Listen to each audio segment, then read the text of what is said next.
जी अशोक यादव जी, स्वागत करना चाहिए इस तरह के प्रतिनिधिमंडल का कि पाकिस्तान जो झूठ और फर्जीगिरी हार के बाद भी फैला रहा है उसको अंतर्राष्ट्रीय देशों के बीच मंचों पर जाकर एक्सपोज करना जरूरी है और उसके लिए पक्ष विपक्ष एक बार फिर से साथ।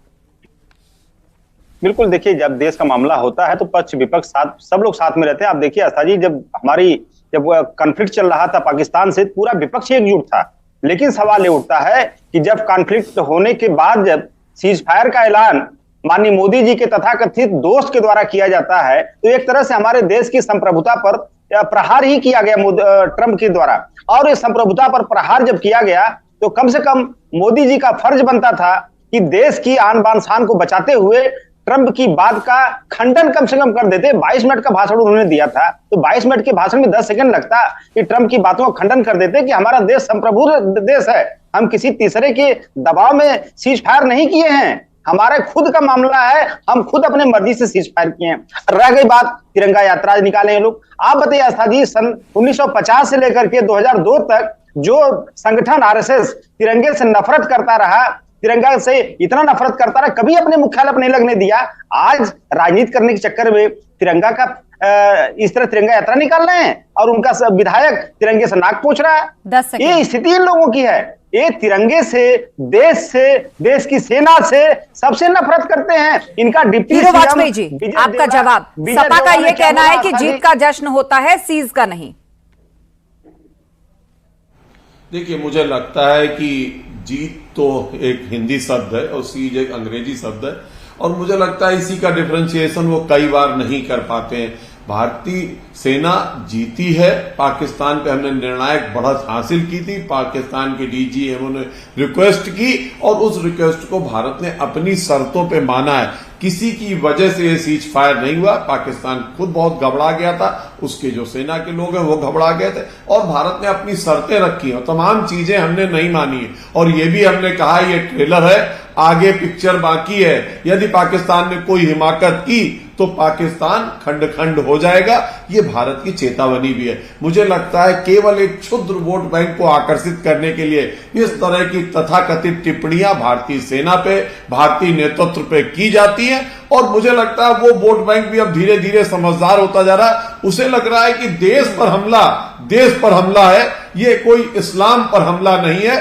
और इसमें कोई भी जब देश दूसरे देश पे हमला करता है तो उस देश के नागरिक उसके साथ रहते हैं और मुझे लगता है इनकी क्षुद्र टिप्पणियों से वो भी वर्ग बहकावे में नहीं आएगा। ठीक है, अशोक जी आप कुछ कहना चाह रहे थे, फिर मैं प्रियंका जी का रुख करूंगा। 10 सेकंड। देखिए, इन्होंने कहा देश की सेना की बात है, इनके डिप्टी सीएम विजय देवड़ा ने क्या कहा कि देश और देश की सेना मोदी जी के चरणों में जो नतमस्तक है। इतने शर्म की बात है, इतनी बेहूदगी की बात है, भारतीय जनता पार्टी को उसका खंडन करना चाहिए और डिप्टी सीएम को माफी मांगना चाहिए। मोदी देश नहीं है और सेना जो है, सेना किसी के आगे नतमस्तक नहीं है, सेना इस देश के आगे नतमस्तक, इस देश के संविधान के आगे नतमस्तक है।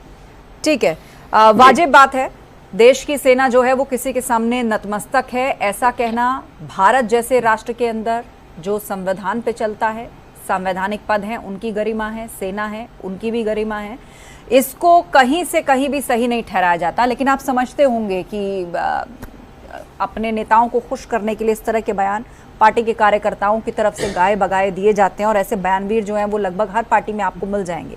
लेकिन विषय से ना भटकते हुए, प्रियंका गुप्ता जी, शशि थरूर जी को तो ऑल पार्टी प्रतिनिधि मंडल में सेलेक्ट किया गया और जहां तक मेरी जानकारी उनको शायद अमेरिका की जिम्मेदारी दी गई है कि वहां जाकर वो एक्सपोज करेंगे पाकिस्तान को। लेकिन कांग्रेस के प्रतिनिधि मंडल से उनका नाम गायब है तो वो कांग्रेस के सांसद या नहीं? देखिए, मुझे लगता है कि कांग्रेस के सांसद है, पर जिस तरह से भारतीय जनता पार्टी जब डिस्कशन करती है कि प्रतिनिधि मंडल में किसका नाम जाना चाहिए, तब उस समय उनका नाम नहीं आता है, ना ही भारतीय जनता पार्टी की तरफ से जो किरेन रिजिजू जो वहां के केंद्रीय मंत्री हैं उनकी तरफ से, और ना ही कांग्रेस पार्टी की तरफ से जहां पे मल्लिकार्जुन खड़गे जी थे और आदरणीय राहुल गांधी जी, किसी की तरफ से भी नाम नहीं जाता। पर अचानक जब फाइनल लिस्ट होती है तब उसमें उसका नाम आ जाता है। तो ये तो सवाल तो भारतीय जनता पार्टी से पूछना चाहिए कि ऐसा क्यों हुआ कि आप किसी पार्टी के अगर सांसद को डेलीगेशन बनाकर भेज रहे हो तो उस पार्टी का अप्रूवल या पार्टी को लिखित रूप में जानकारी ये सब तो देना चाहिए। पर अब भारतीय जनता पार्टी को ये भी नहीं जरूरत महसूस हो रही तो क्या किया जाए। दूसरी एक और चीज निकल कर आई है कि जो एक्सटर्नल अफेयर मिनिस्ट्री है, जयशंकर जी मंत्री हैं, उन्होंने एक्सेप्ट किया है कि उन्होंने पाकिस्तान पर जो आतंकवादी हमले का जवाब देने के लिए आतंकवादी ठिकानों को टारगेट बना रहे थे, उसको उन्होंने पहले वहां इन्फॉर्म किया वहां की आर्मी को, और उसके बाद वहां हमला किया। तो ये एक सवाल बनता है कि इसके लिए उनको किसने ऑथराइज किया कि वो इन्फॉर्म करें, उसके बाद एयर स्ट्राइक करें? क्योंकि ये तो सब एक पूरी तरीके से आप अपने पूरी एयरफोर्स को जो है पूरी तरीके से वहां पे जो हमला करने जा रहे हैं, जितने एयरक्राफ्ट हैं, उनको कहीं ना कहीं आप पूरी तरीके से खतरे में डाल रहे हैं। अच्छा, राखी जी हमारे बीच में ये जो बिंदु आपने उठाया, मुझे लगता है कि वो और क्लैरिटी से समझाएंगे। रिटायर्ड स्क्वाड्रन लीडर हैं राखी अग्रवाल जी, ठीक है जी। मैं एक बार फिर से इनका प्रश्न जानना चाहूंगी, किस चीज पर प्रश्न उठा रही हैं, किस विषय पर प्रश्न उठा रही हैं, किसकी इंफॉर्मेशन के लिए? प्रियंका जी।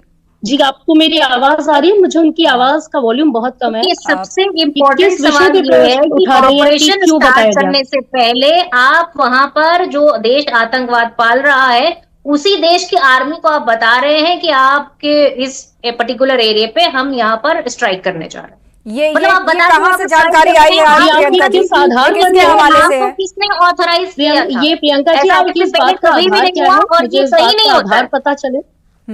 ठीक है, मैं पास ऑन कर देती हूँ। प्लीज यार एक बार देखिए सभी गेस्ट को एक दूसरे की आवाज क्लैरिटी से आनी चाहिए। कितने एयरक्राफ्ट हमने इस कारण लूज किए हैं, उसके बारे में भी जानकारी देनी चाहिए। अच्छा, मैं राखी जी को चर्चा में लाती हूँ और आपका प्रश्न उनके सामने रख देती हूँ। राखी जी, कांग्रेस की प्रवक्ता कह रही हैं कि एयर स्ट्राइक करने से पहले पाकिस्तान को इसकी जानकारी दी गई, ये खबर है। तो क्या ऐसा होता है कि जब सेना इस तरह से अटैक करने जा रही है तो क्या दूसरे देश को जानकारी दी जाएगी इसके बारे में?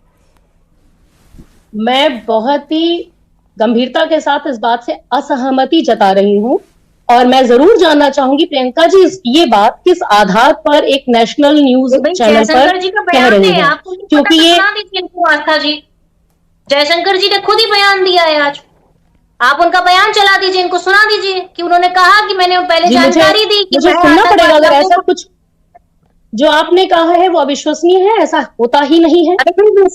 मेरी जानकारी में आदरणीय जयशंकर जी का बयान नहीं है। मैं जरूर उस पर गौर करूंगी और सुनूंगी। आपकी तरह जैसे आप असमंजस में, वैसे हम भी ये पूछ रहे हैं ये सवाल, और ये सवाल बहुत वाजिब है कि आप ऐसा कर रहे हैं। बात सुन लेते हैं राखी जी की, बात सुन लेते हैं, उसके बाद परमवीर जी का मैं रुख करूंगी। एक सेकंड प्रियंका जी, बोले राखी। मैं अपनी बात वहां से शुरू करना चाहूंगी जहां से आज आपने इस डिबेट की शुरुआत की। जो हमारे आदरणीय सपा के अध्यक्ष अखिलेश जी ने कहा है, मैं उनसे पूछना चाहूंगी कि आदरणीय अखिलेश जी, क्या भारत का समाज या भारत की सोच, भारत का दर्शन, भारत का सिद्धांत, भारत का आचार व्यवहार, क्या कुछ भी हम उन देशों से जिनसे आप लोग तुलना कर रहे हैं कि भारत ने सीज फायर क्यों किया और हम सीज फायर का जश्न क्यों मना रहे हैं, क्या हम किसी भी बात में इजराइल या रूस जैसे देशों से तुलना भी कर सकते हैं? आपने क्या एक भी बार आपको पता है कि जब आपके रूस ने यूक्रेन पे हमला किया है, 7 अक्टूबर की बात कर रही हूं, म्यूनिक का हमला, तो कितने दशक लग गए थे इजराइल को बदला लेने में। जो इनका 7 अक्टूबर का हमला गाजा पट्टी वाला है, आज तक वो युद्ध निरंतर जारी है, जबकि कितने किलोमीटर की पट्टी है गाजा। और उसके बाद आपको क्या पता है कि रूस के साथ क्या हुआ था? जब रूस ने ये अटैक किया है तो रातों रात इंटरनेशनल मॉनेटरी नेटवर्क पूरी तरीके से रूस को उससे अलग कर दिया गया था, स्विफ्ट से हटा दिया गया था, वीसा मास्टर कार्ड सब बंद कर दिया गया था, बैंकिंग बंद हो गई थी, लोगों पैसा नहीं निकाल सकते थे, नौकरियां चली गई थी। भारत में कल को ऐसा हो जाए, अखिलेश यादव जी, मान लीजिए किसी भी कारण से ऐसा हो जाए, क्या भारत के नागरिक और या आप जैसे विपक्ष में बैठे हुए नेता इस चीज को बर्दाश्त कर पाएंगे कि रातों रात आप लोग आर्थिक रूप से पंगु बन जाएं? आप ना फोन देख सकते हैं, ना लैपटॉप देख सकते हैं, आपके नेटवर्क कट जाएं, आपके पास कुछ भी नहीं है। और एक बहुत बड़ा प्रश्न यहाँ पर उठता है, बस मैं 30 सेकंड में एक बहुत महत्वपूर्ण बात खत्म करूंगी उसी बात से जुड़ी हुई। इसी वजह से सरकार ने, अगर आप ध्यान दें, हमारे जो पड़ोसी देश हैं उनको ध्यान में रखते हुए भारत ने हमारी सरकार ने अग्निवीर योजना शुरू करी थी कि जिस तरीके से आप लोग तारीफें करते हैं इजराइल और रूस की, हमने भी एक अग्निवीर योजना शुरू करी थी कि हमारे युवाओं को हम एक ट्रेनिंग देंगे, अपनी कॉस्ट पे ट्रेनिंग देते हैं हम उन्हें 4 साल में। उस समय में जब बच्चे मोबाइल में फंसे रहते हैं, मैम मुझे पूरा करने दीजिए, बहुत महत्वपूर्ण बात है अखिलेश यादव जी के लिए, क्योंकि उन्होंने ट्रेनें जलवा दी थी, इसके लिए लोगों ने सड़कों पर उतर आए थे। ये योजना इसीलिए थी कि हम अपने युवाओं को तैयार करते फौज के लिए कि फ्यूचर में अगर कभी जरूरत पड़े और पाकिस्तान जैसे देश हमारी तरफ टेढ़ी नजर करें तो हमारा युवा तैयार है उनसे भिड़ने के लिए। लेकिन आपने उस आर्मी की चीज को नौकरी कह के हिंदुस्तान की तुलना में, तो ऐसे में जो हमारा सेकंड लाइनर है, मतलब मदरसा के जो छात्र होते हैं जिनको वहां पर जिहाद की ट्रेनिंग दी जाती है, वो उनको आगे करने के लिए तैयार था कि भारतीय सेना अगर ज्यादा है, हमारी सेना कम है, तो हमारे सेकंड लाइनर भी तैयार है। परमवीर सिंह जी, ये जो ऑल पार्टी प्रतिनिधि मंडल है, अब इससे क्या होगा आगे? क्योंकि पाकिस्तान तो जीत का फर्जी ढिंढोरा पीट रहा है, हमारे यहां तिरंगा यात्रा निकल रही है क्योंकि हमने घर में घुसकर मारा है, उसकी किसी न्यूक्लियर दबाव में हम नहीं आए हैं, उसके 11 एयरबेस हमने बर्बाद कर दिए, उसके आतंकी कैंपों को हमने जो है वो तबाह कर दिया। अब ये ऑल पार्टी प्रतिनिधि मंडल अगर अलग अलग देशों में जाएगा तो इसका क्या असर पड़ेगा? हाँ आस्था जी, देखिए एक टर्म है कि शत्रु का विनाश नहीं, उसको नियंत्रण में रखना बुद्धिमानी है। ये मैं नहीं कहता, ये कौटिल्य चाणक्य का उनकी किताबों में पढ़ा है मैंने। तो देखिए, शत्रु को कंट्रोल में रखना, और वो भी पाकिस्तान जैसे। हम यहाँ पर जब पाकिस्तान की बात करते हैं तो हम एक देश के साथ डील नहीं कर रहे हैं, हम जिहादी माइंडसेट्स के डीप स्टेट के साथ डील कर रहे हैं। उनको आपको लाठी के जोर पर भी कंट्रोल में रखना पड़ेगा और डायलॉग के जोर पर भी कंट्रोल में रखना पड़ेगा। पाकिस्तान की ताकत क्या थी? पाकिस्तान की ताकत चाइना के पास है या तुर्की के पास है?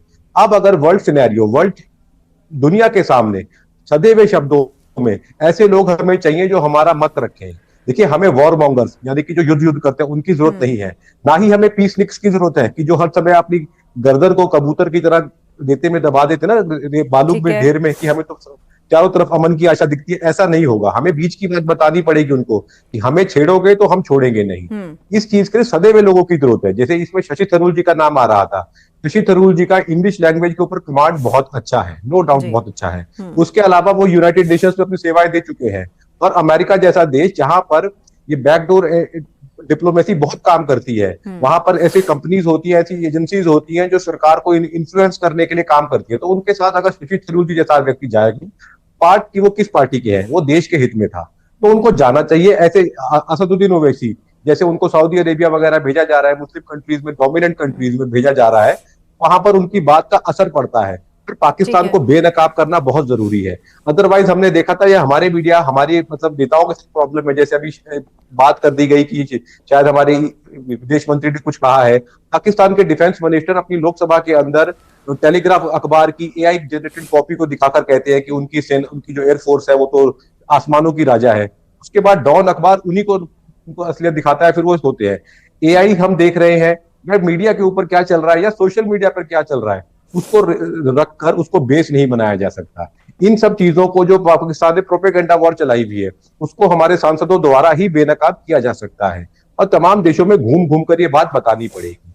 हमें याद करना चाहिए, अभी रशिया का जिक्र आया था, स्क्वाड्रन लीडर साहब बोल रही थी, रशिया के पुतिन युद्ध शुरू होने से पहले कोरोना के टाइम में भारत आए थे। ये कूटनीति का ही हिस्सा होता है।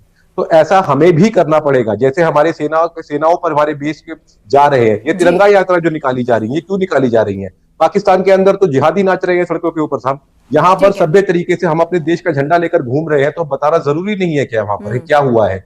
प्रोपेगेंडा वॉर असली वॉर के बराबर ही खतरनाक होती है, और प्रोपेगेंडा वॉर को पॉजिटिव प्रोपेगेंडा करके दबाया जा सकता है। बिल्कुल, और सबके लिए एक बार फिर से पूरे देश को, पक्ष विपक्ष, हर एक नागरिक को एक साथ खड़े रहने की जरूरत है।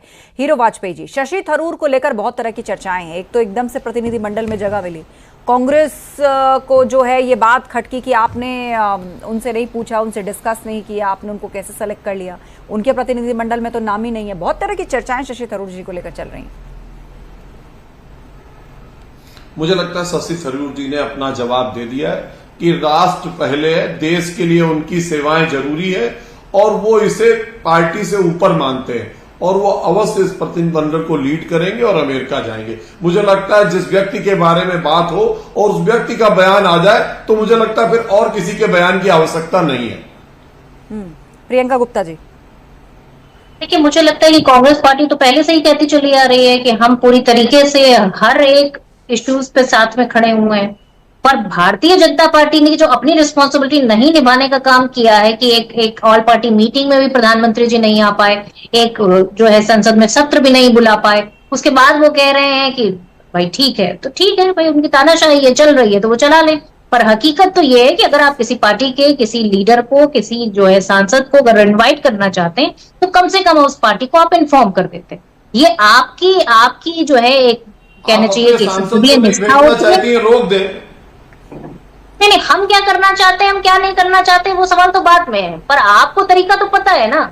आप तो 62 के युद्ध में क्या कर रहे थे वो तो सबको पता है। आपका सांसद जाना चाहता है ना, आपके सांसद जाना चाहते हो, कहते हैं नेशन फर्स्ट है, पार्टी सेकंड है, पर हमारे फर्स्ट है, पार्टी सेकंड है, आपके सांसद जाना चाहते हैं। और एक पढ़े लिखे सांसद है, एक पढ़े लिखे सांसद है, आप उन्हें क्यों रोकना चाहते हैं? आपके नेताओं को सीखने की जरूरत है कि सेना के पढ़े लिखे सांसद आपने क्यों रोकना चाहते हैं? जो आपके अंदर नहीं है। क्यों रोकना चाहती है अपने सांसद को? आजादी के लिए लड़ाई की है, कांग्रेस क्यों रोकना चाहती है? प्रियंका जी ये बताइए, आप क्यों नहीं जाने देना चाहती?